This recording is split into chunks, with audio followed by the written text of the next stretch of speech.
Assalamualaikum warahmatullahi wabarakatuh. Perkenalkan, nama saya Renta Setiawan, NIM A210200009, Prodi Pendidikan Akuntansi Universitas Muhammadiyah Surakarta. Virus corona adalah virus yang menyerang sistem pernapasan.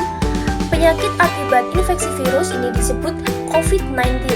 Virus corona bisa menyebabkan gangguan pada sistem pernapasan, infeksi paru-paru, hingga kematian. Di Indonesia, pertama kalinya terdeteksi COVID-19 pada tanggal 2 Maret 2020. Pandemi ini sudah berlangsung hampir 2 tahun lamanya. Pandemi COVID-19 ini telah membuat beberapa sektor penting seperti pendidikan terpaksa diubah sistemnya. Pelaksanaan pembelajaran melalui daring hampir seluruh wilayah. Dan tentunya menuntut kesiapan berbagai pihak. Perubahan dunia ini telah memasuki era revolusi 4.0 dan perubahan ini membawa pergeseran substansi metode pembelajaran yang dampak perubahannya secara signifikan. Pada proses pembelajaran yang sekarang ini telah menggunakan teknologi informasi. Oleh karena itu, strategi, metode, dan desain pembelajaran yang diupayakan dapat mengikuti perkembangan zaman. Sehingga dunia pendidikan dituntut harus berevolusi dalam menghadapi era industri 4.0. Pembelajaran daring ini bersifat fleksibel, dapat dilakukan kapan saja dan di mana saja. Dalam hal ini, guru tidak tahu apakah siswa tersebut memperhatikan dan memahami atau tidak materi yang telah disampaikan. Pada saat sebelum pandemi, pembelajaran dilakukan secara langsung dengan teori tradisional. Pada pembelajaran ini, guru berperan aktif sedangkan siswa berperan pasif. Jadi, pembelajaran ini perlu diubah dari pembelajaran tradisional ke pembelajaran konstruktivisme dan dikolaborasikan dengan model pembelajaran STL, Student Centered Learning, sarana pendukung pembelajaran berbasis teknologi informasi atau digital. Pembelajaran konstruktivisme yaitu sebuah teori pendidikan yang mengedepankan peningkatan perkembangan logika dan konseptual pembelajar. Sedangkan pembelajaran STL yaitu metode pembelajaran yang menempatkan peran siswa sebagai subjek pembelajaran. Metode ini memungkinkan siswa belajar lebih aktif, mandiri, dan menerapkan serta memahami materi belajar sesuai dengan kemampuan individu masing-masing. Dalam dua model pembelajaran ini, guru berfungsi menjadi fasilitator maupun motivator siswa, tidak lagi menjadi sumber pengetahuan utama.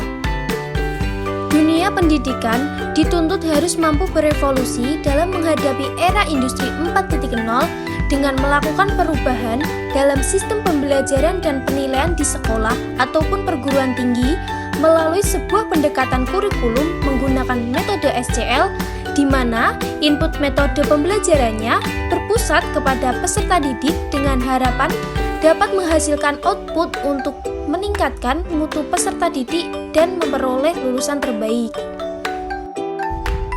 Ada beberapa metode pembelajaran dengan pendekatan SCL, yaitu ada Small Group Discussion, Role Play and Simulation, Discovery Learning, Self-Directed Learning, Cooperative Learning, Collaborative Learning, Conceptual Learning, Project-Based Learning, Problem-Based Learning and Inquiry.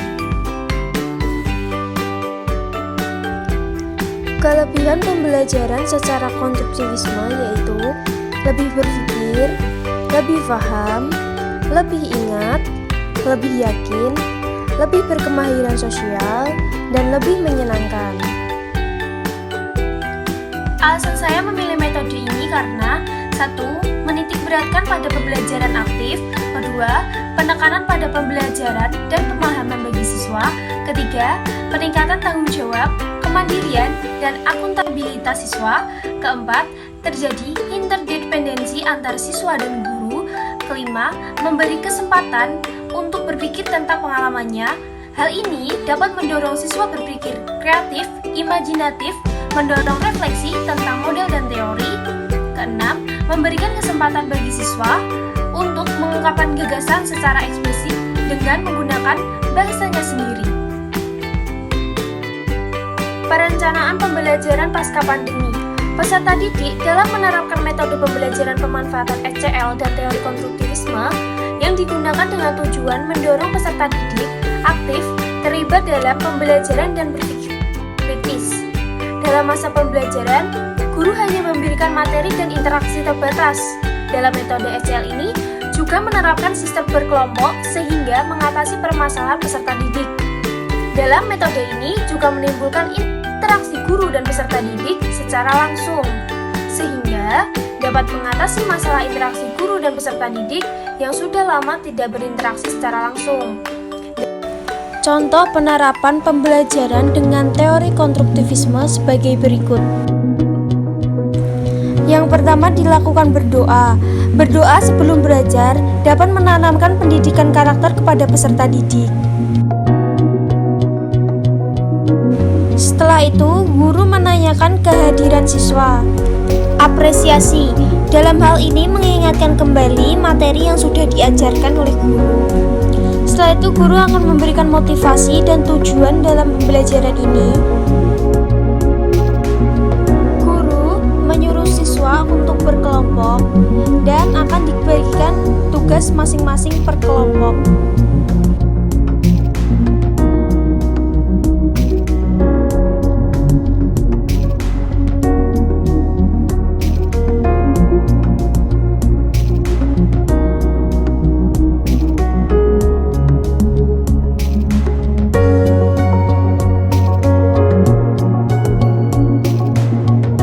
Setelah itu, guru menyuruh siswa untuk mempresentasikan hasil dari diskusi per kelompoknya masing-masing. Yang terakhir, guru memberikan kesimpulan dari materi yang telah disampaikan.